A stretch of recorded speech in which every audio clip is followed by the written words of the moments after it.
Vou estar aqui apresentando para vocês os princípios SOLID, como que eles são aplicados à programação orientada a objeto, né? Esses princípios ajudam muito o nosso mundo como desenvolvedores e eu vou explicar cada um deles, vou falar de alguns tópicos importantes e vamos começar, né? Primeiro eu vou falando quem sou eu. Meu nome é João Lucas, eu trabalho aqui na Consociety como desenvolvedor. Eu sou graduado em técnico de TI pelo Cotemig e estou cursando graduação de Ciência da Computação na FUMEC. Eu trabalho há mais de 2 anos como desenvolvedor e com foco principal na linguagem de PHP. Aqui a palestra, os exemplos em que eu utilizar vão ser utilizando também o PHP, mas saiba que em qualquer linguagem vocês conseguiram implementar códigos do mesmo tipo. Bom, vamos falar sobre os tópicos que vamos falar aqui nessa palestra. Primeiro eu vou explicar um pouquinho sobre o que é Solid, né? Vamos fazer uma leve introdução, vou falar sobre seus criadores, o que significa Solid, o que é essa palavra, que alguns já devem ter ouvido falar, outros já devem saber o que é. Depois a gente vai seguir sobre as problemáticas, se existe algo como os princípios de Solid, algum problema existia antes disso, para eles tentarem resolver de alguma forma, né? Então aqui a gente vai abranger alguns dos problemas que existiam e o que o Solid tenta resolver. Após isso, vamos falar sobre a solução do Solid, né? Seus benefícios, suas facilidades. Praticamente vamos falar aqui sobre como que ele resolveu as problemáticas que falamos no tópico anterior. E depois vamos finalmente falar sobre os princípios do Solid. Aqui a gente vai abranger cada um separadamente, aprofundar em cada um deles no máximo que der. E em cada um eu vou mostrar um exemplo para ficar mais fácil de entender o que são cada um. Então, ok. Começamos aqui sobre o que é Solid. Bom, Solid são 5 princípios de programação orientada a objeto. Esses 5 princípios servem para facilitar o desenvolvimento de software. Ele torna o software que você está desenvolvendo fácil de estender, ele diminui os acoplamentos que esse software vai ter, ele deixa um código mais legível e ajuda na parte de refatoração, quando você tem que modificar algo, você adicionar uma nova função para o seu software. E o Solid ajuda em todos esses quesitos. O acrônimo Solid foi criado por Michael Feathers, porém os conceitos, os princípios do Solid foram criados por Robert Cecil Martin, o famoso tio Bob. Esses princípios foram abordados no artigo The Principles of OOD, e o Michael Feathers ele percebeu que esses princípios juntos formavam esse acrônimo de SOLID. Então é ele que veio com essa ideia, mas os princípios realmente foram criados pelo Robert. E vale ressaltar que esses princípios podem ser utilizados em qualquer linguagem que seja orientada a objeto. Então, aí que traz uma grande vantagem dele, né? Porque às vezes algum programador que é experiente mais em uma certa linguagem, se ele souber sobre os princípios de Solid, ele consegue implementar em qualquer outra linguagem que seja orientada a objeto. Aqui, como eu falei, a gente vai estar usando PHP, mas todos os exemplos poderiam ser feitos em Java, C Sharp, C++, qualquer dessas linguagens que sejam orientadas a objeto. Bom, falando um pouquinho então sobre as problemáticas que existiam. Sobre a manutenção e complexidade sem necessidade dos códigos. Sem utilizar esses princípios, né, a gente tem uma grande complexidade feita em códigos que não necessita dessa complexidade toda. E a manutenção desses códigos é muito custosa para uma coisa que deveria ser rápida e fácil de entender, você leva horas somente para entender o que está acontecendo ali. Você possui classes com múltiplas responsabilidades, que não é o correto de existir, e com isso você deixa o código de uma maneira que é horrível de trabalhar. Bom, você tem uma fragilidade muito grande do seu código. Como eu falei, existindo essas partes do código com múltiplas responsabilidades, você faz com que, ao modificar uma parte mínima do código, você pode acabar apresentando um certo erro em uma parte que você nunca nem imaginou, que não tem o menor de sentido com o que você está mexendo. Então, essa fragilidade no código acaba dificultando bastante a vida do programador. A gente também tem uma dificuldade de extensão. O código que está mal estruturado, que não segue esses princípios, ele tem uma dependência rígida em classes concretas, né, que deixa o código muito difícil de ser estendível. E também de adaptar esse código para novas mudanças, para novas alterações, para implementações novas. A gente também vê uma grande duplicação do código. A gente acaba percebendo que muitos lugares utilizam funções diferentes que fazem a mesma coisa e que às vezes mudam uma variável, uma classe. Somente uma parte mínima do código está sendo alterada de uma função para outra, mas o fluxo da função é o mesmo. Então não tem nenhuma necessidade de ter essa duplicação do código. E a gente tem uma grande dificuldade também em testar essas aplicações que não utilizam o Solid, porque quando você não está utilizando o código, o Solid, é muito complicado de você separar as responsabilidades das classes, né, e fazer os famosos testes unitários. Então, é, como os códigos são muito acoplados, é difícil você ter essa separação de isolar os componentes do seu código para testar eles separadamente. Bom, e agora as soluções que o Solid traz para nós. Como algumas das soluções são de princípios específicos, né? Mas como um todo, o Solid traz uma facilidade em manutenção e modificação do seu código. Quando a gente segue esses princípios, né, o código é muito mais modular e coeso, que ele torna o seu código mais fácil de ser modificado, de ser alterado, porque ele está muito mais dividido. As responsabilidades são divididas. Então, tem uma menor chance de, se você alterar uma coisa separada, acabar levando a um erro em outra área do código. E também ele cria um código muito mais flexível e adaptável, já que as mudanças no futuro vão ter um custo muito menor, seja de tempo, seja de gasto mental ou até de estresse. Bom, a gente também tem uma redução de acoplamento. Quando a gente remove, né, a gente separa direito essas responsabilidades, o código fica menos acoplado. Para quem não sabe, acoplamento de código é quando uma parte do código está dependendo da outra.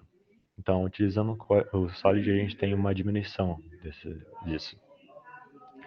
Ah, isso.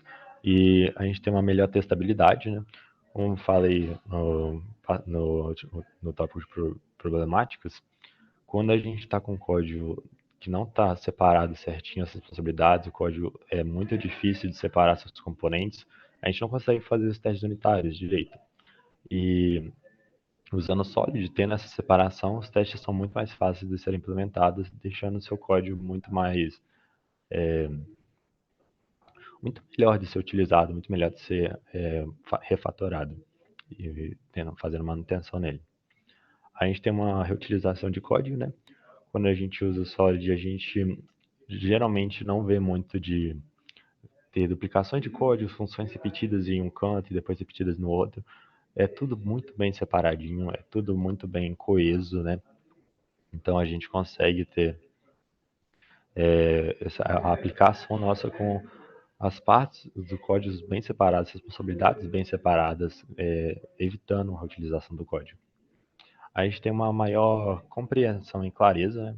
Quando a gente pega um código que está muito mal estruturado, a gente leva um bom tempo para entender o que está acontecendo, para a gente ver o que a gente precisa fazer para fazer uma modificação, por exemplo, ou para o que quer que seja que a gente foi fazer lá no meio do código. Então, utilizando esses princípios, né, como a gente está tudo mais separado, é muito mais compreensível, a leitura do código é muito melhor, a gente bate o olho e já sabe o que está acontecendo, já sabe o que vai acontecer, o que a gente precisa alterar. E com todos esses tópicos, a gente tem uma redução incrível de bugs. Deixando o código dessa forma, a possibilidade de ocorrer erros reduz bastante. Então, é muito recomendado você utilizar isso em suas aplicações. Bom, agora, finalmente, sobre os princípios. São os 5 princípios, né? A gente tem o Single Responsibility, o Open Closed, o Liskov Substitution, o Interface Segregation e o Dependency Inversion. E a gente vai falar sobre esses 5 princípios aqui separadamente. Vamos lá. Começando pelo começo, a gente tem o princípio de responsabilidade única. O que esse princípio traz para a gente? Ele diz que uma classe ou uma função tem que ser especializada em um único assunto. Eles têm que possuir uma única responsabilidade.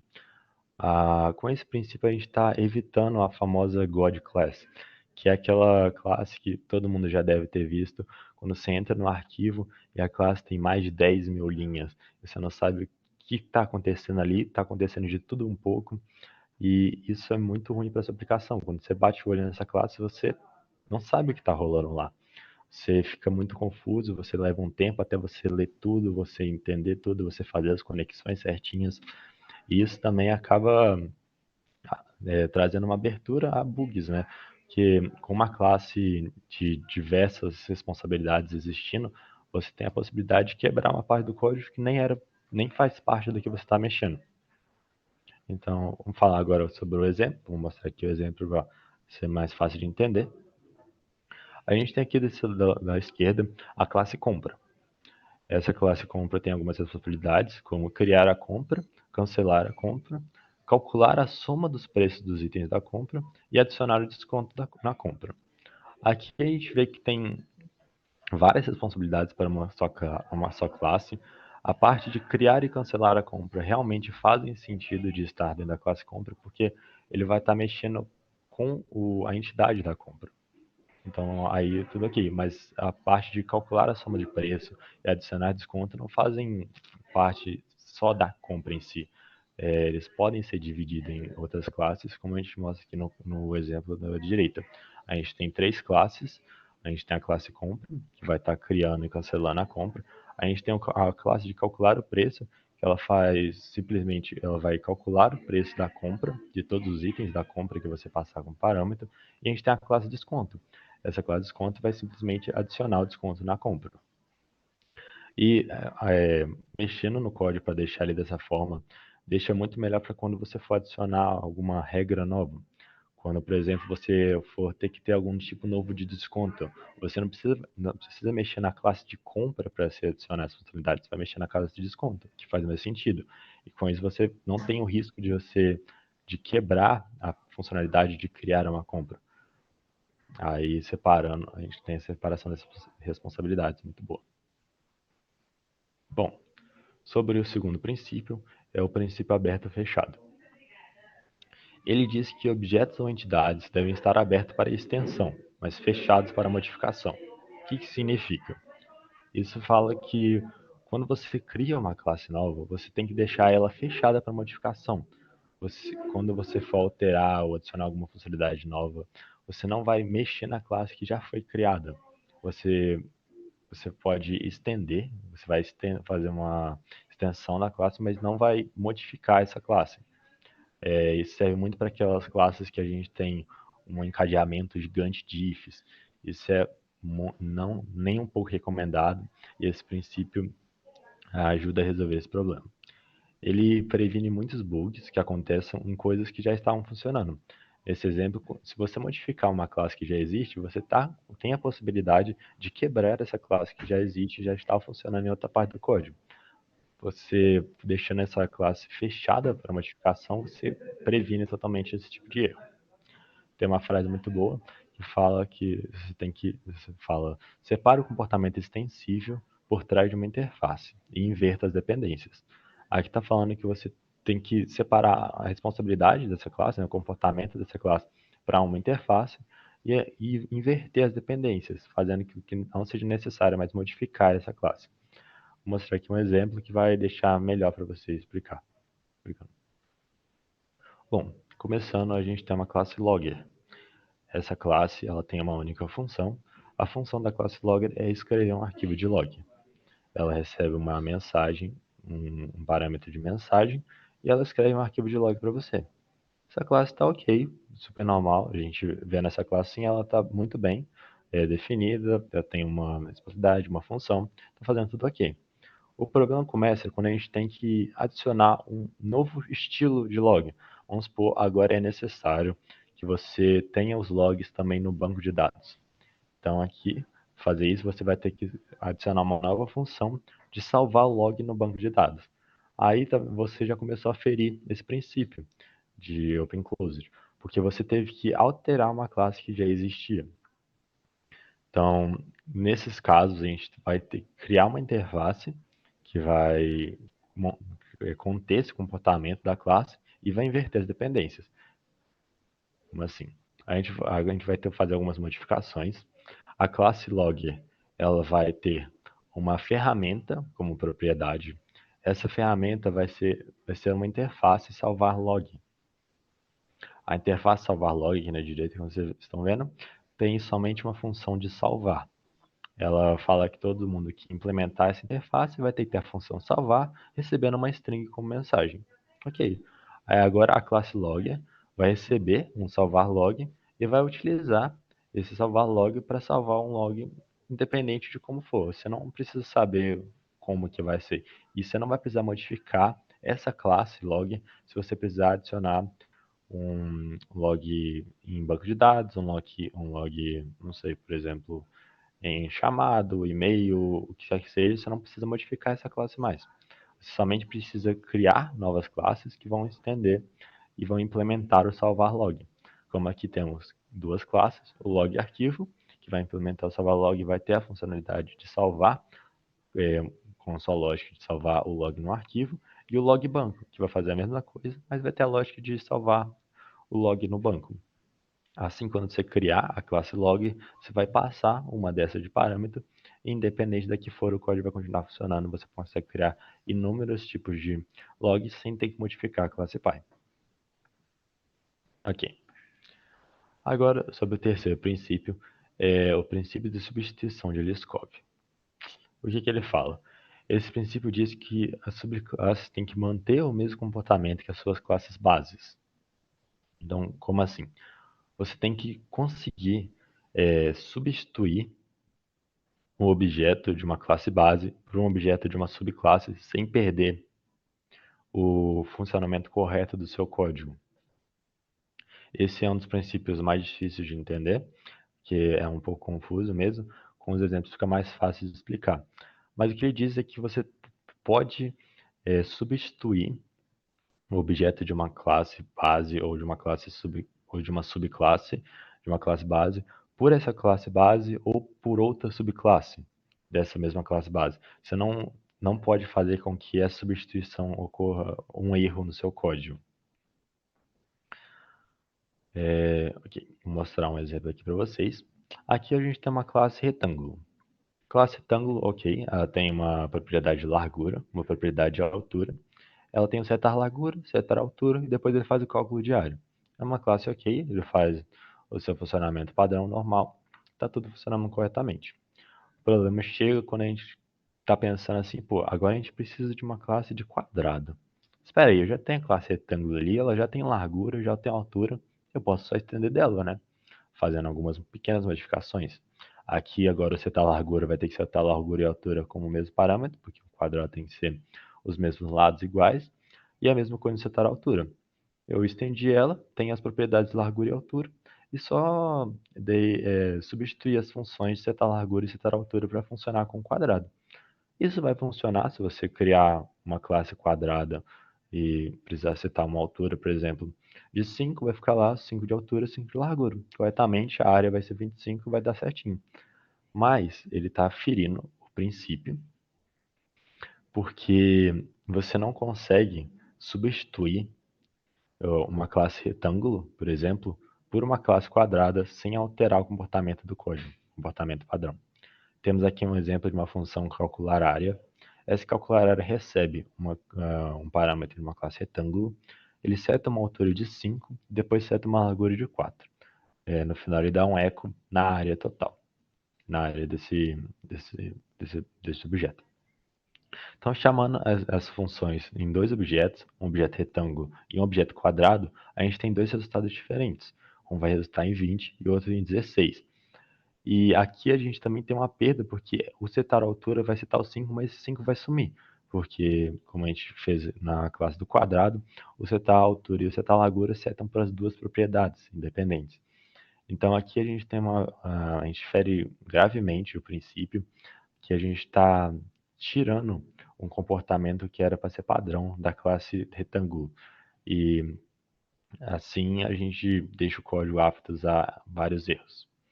Um exemplo de funcionando o princípio seria na classe de log que a gente fez anteriormente. Se a gente substituir em qualquer lugar a classe logBanco pela classe logarquivo, o funcionamento vai ser o mesmo. Ele vai salvar o log de forma diferente, de maneiras diferentes, a implementação é diferente, mas o comportamento é o mesmo. Os dois estão salvando o log de alguma forma. Então é isso que esse princípio preza para a gente fazer. Ok? Aí agora a gente vai um dos princípios que eu mais gosto, que é o princípio de segregação da interface. O que esse princípio preza? Ele preza que ter várias interfaces específicas é muito melhor do que você possuir apenas uma única interface que engloba comportamentos gerais. Vamos supor, quando você tem uma interface que possui diversas regras, né, diversas funções que quem implementar essa interface vai ter que utilizar, você faz com que algum método que tenha que implementar essa interface, mas não precisa utilizar todas as funções dessa regra, acabe ficando com uma função vazia ou uma função lançando uma exception, que não faz muito sentido. Para que você vai ter uma classe que vai implementar uma interface que vai ter que colocar só uma exception numa função? Isso é muito ruim, eu já vi alguns códigos com isso algumas vezes, e isso deixa bastante confuso, porque a interface é justamente você implementar uma regra nessa classe. E você fazendo com que a classe implemente uma regra, mas não utilize a regra, não faz o menor sentido. Você tem que evitar muito forçar uma classe em implementar métodos que ela não vai utilizar. Então, assim, a gente tem que utilizar esse princípio. Vou mostrar um exemplo aqui de como que a gente faria isso.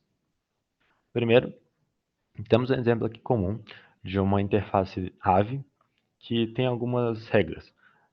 Toda ave vai ter a função de andar e a função de voar. Até aqui parece ok. Toda ave anda, toda ave voa, certo? Beleza.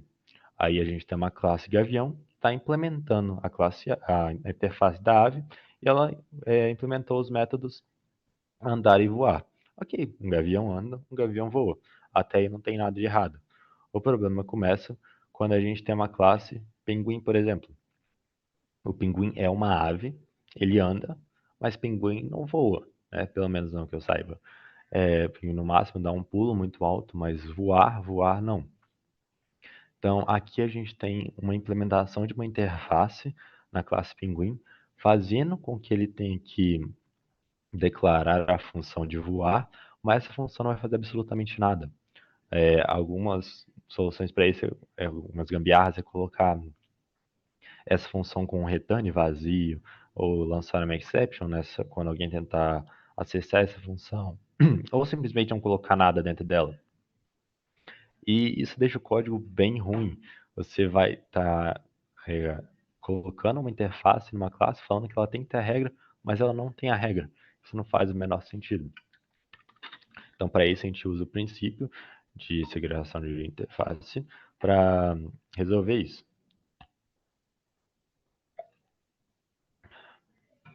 Como que a gente faria isso? A gente agora vai dividir as interfaces. A gente vai ter a interface da ave, que ela vai ter a função, a regra de andar. Beleza, toda ave realmente anda.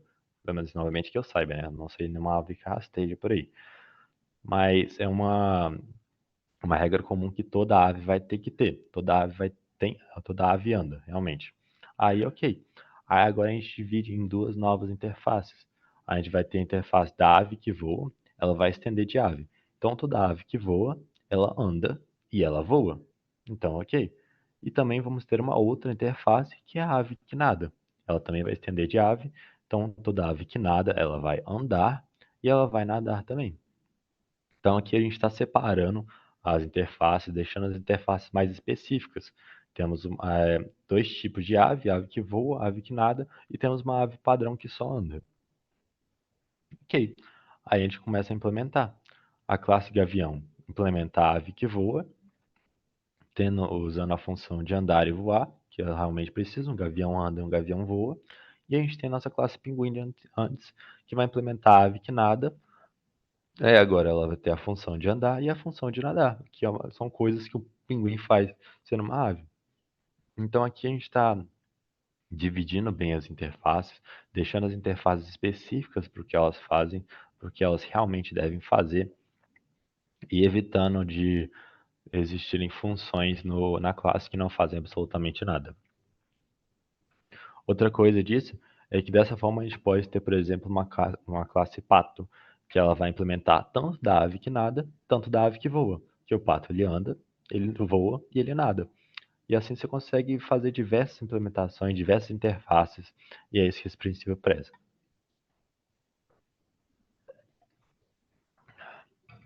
Bom, agora para o último princípio que a gente tem aqui, é um princípio da inversão de dependência. Ele fala que uma classe deve depender de uma abstração e não de uma implementação. Então ele está dizendo que os módulos de alto nível não devem depender de módulos de baixo nível. Ambos devem depender de abstrações. Quando a gente está desenvolvendo uma classe, a gente não pode desenvolver ela para ela ser dependente de uma implementação. Então, quando a gente desenvolve uma classe que ela está sendo dependente de alguma implementação, por exemplo, de um envio de e-mail, ele não pode depender especificamente da implementação de envio de e-mail. Ele tem que depender de uma abstração que vai enviar um e-mail, por exemplo. Vou mostrar aqui o exemplo para vocês, que é justamente isso que eu estava falando agora do e-mail, que vai ficar muito mais simples de entender sobre o que é esse princípio. Aqui a gente tem uma classe e-mail, que a função dela é enviar um e-mail. Ok, uma classe e-mail que envia um e-mail. Até aí tudo bem. E a gente tem aqui uma classe notificação. O que essa classe notificação faz? Ela tem uma propriedade privada, que é do tipo e-mail. No construtor dessa classe, ele seta essa propriedade privada como uma nova instância da classe e-mail. E depois, no método enviar da notificação, ele envia a mensagem pelo mensageiro do e-mail. Ok, à primeira vez isso não parece tão ruim, mas você está fazendo justamente o que esse princípio preza para não fazer. Você está deixando que a classe notificação ela necessite, né, da classe e-mail, da implementação de e-mail. Então aí está ferindo totalmente o princípio. Aqui a classe notificação ela não precisa saber de como você está enviando essa mensagem. Essa notificação é para você enviar algum tipo de notificação para o seu cliente, mas não importa se é por e-mail, se é por WhatsApp, se é por, sei lá, um pombo, correio, tanto faz. A classe de notificação não precisa saber disso. Então ela tem que precisar de, ela tem que estar, ela tem que, perdi a palavra. Ela não tem que estar para uma implementação, ela tem que estar para uma abstração em si, que explicando aqui no próximo exemplo. A gente cria uma interface enviador de mensagens, por exemplo, que toda interface enviador de mensagem tem que ter o método enviar. Beleza, criamos a interface certinho. Aí agora a gente vai fazer com que a classe notificação dependa dessa interface e não da implementação. Ele não vai precisar saber como que esse enviador de mensagem está enviando essa mensagem. Ele sabe que todo enviador de mensagem vai enviar a mensagem de alguma forma. Agora, como ele vai fazer isso, não importa para a notificação. Não, a notificação não precisa saber disso. Então aqui a gente vai ter ainda a propriedade privada, só que agora sendo a propriedade como um enviador de mensagem, A classe notificação vai receber esse enviador de mensagem, vai setar na propriedade e quando você precisar enviar uma notificação, você vai usar o mensageiro para enviar essa notificação. Então aqui você, por exemplo, passaria a classe e-mail como parâmetro para quando você criasse uma instância da classe notificação. Então você ainda enviaria o e-mail quando você quisesse usar uma notificação, mas a notificação não precisa saber que você está enviando isso por um e-mail.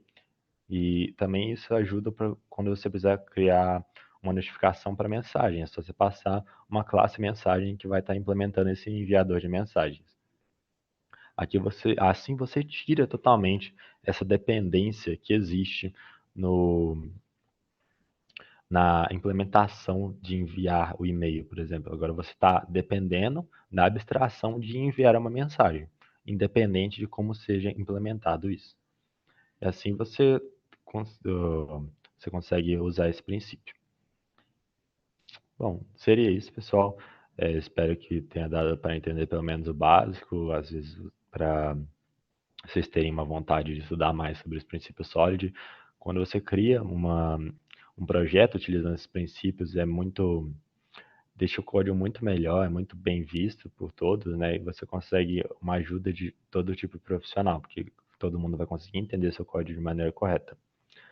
E isso, se alguém tiver alguma dúvida, pergunta, xingamento, é só falar.